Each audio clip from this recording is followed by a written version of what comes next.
jelly beans. Somebody had donated jelly beans, and they were supposed to put them on the table as a little token. So it wasn't only Mother, but there were a couple of other girls, of course, doing the same thing, putting the jelly beans on the table. But as they did this, I don't know how many people were going to come, they must have munched a bit. And before you know it, Mother said, they were reprimanded because there were no more jelly beans for Easter. But they ate them all.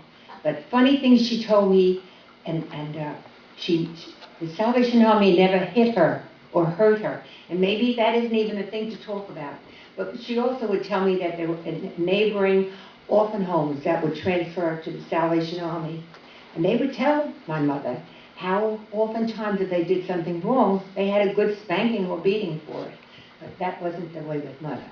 The jelly bean incident, she had to stay in, and she was able to look out on the kids having a whole bunch of fun, which they couldn't allow her to come because she had ate jelly beans, and that wasn't the right thing to do. But I praise the Lord so that I'm a part of what my mother talked about. All my life I knew Jesus. I knew why he came. I knew it was for me. And we never went to bed that when we talked about Jesus. And it was so good having her as a crutch, could I say. And however, my father was a Lutheran, so all my life I went to the Lutheran church. And that was fine. And I was happy, and Mother, for my sake, joined the Ladies' Aid so that she could do something in the church while I was going there. But all my life I had one thing in mind, and that was the Salvation Army and what Mother had said about the Salvation Army. And then a couple of years ago, I was blessed when you people came to Riverhead. And I think if I could have run here, I would run to the Salvation Army just to come inside your doors. It was such a wonderful thing. This is what my mother talked about all the time. Here was the Salvation Army, and I did run. And the captain at the time, I think, was Captain Spencer. And he said to me, Ruth, let me show you the place. Oh, I'm not going to say too much. I'm getting to the period. No, keep on going. He said, let me show you the place. And he took me downstairs, and there's a big fellowship room down there.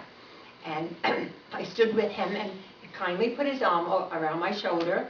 And he says, does this make anything to you? Do you mean anything about this? But then I looked up, and I saw the flags. And there was an American flag, and there was a Salvation Army flag.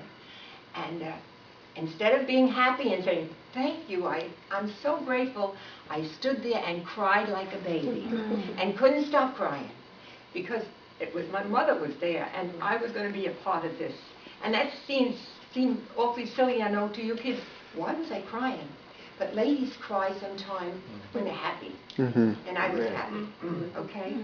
So here I am, a part of the Salvation Army. I'm very grateful for this opportunity, and I hope that I can be a blessing. I did speak to Captain, and being that I can't come and walk like I used to walk, or I don't have a car, I asked Captain Lolita if when they have a lot of work, paperwork, or anything that I can do, so, you know, filing, or anything I can do like that at home, to please give it to me, and I'll do anything that I'm able to do. And of course, if she could take me here sometime, that would be good too. But I don't know what to say. I'm always full of words, but hey, I do love the Lord, and I'm so happy to be here, Captain.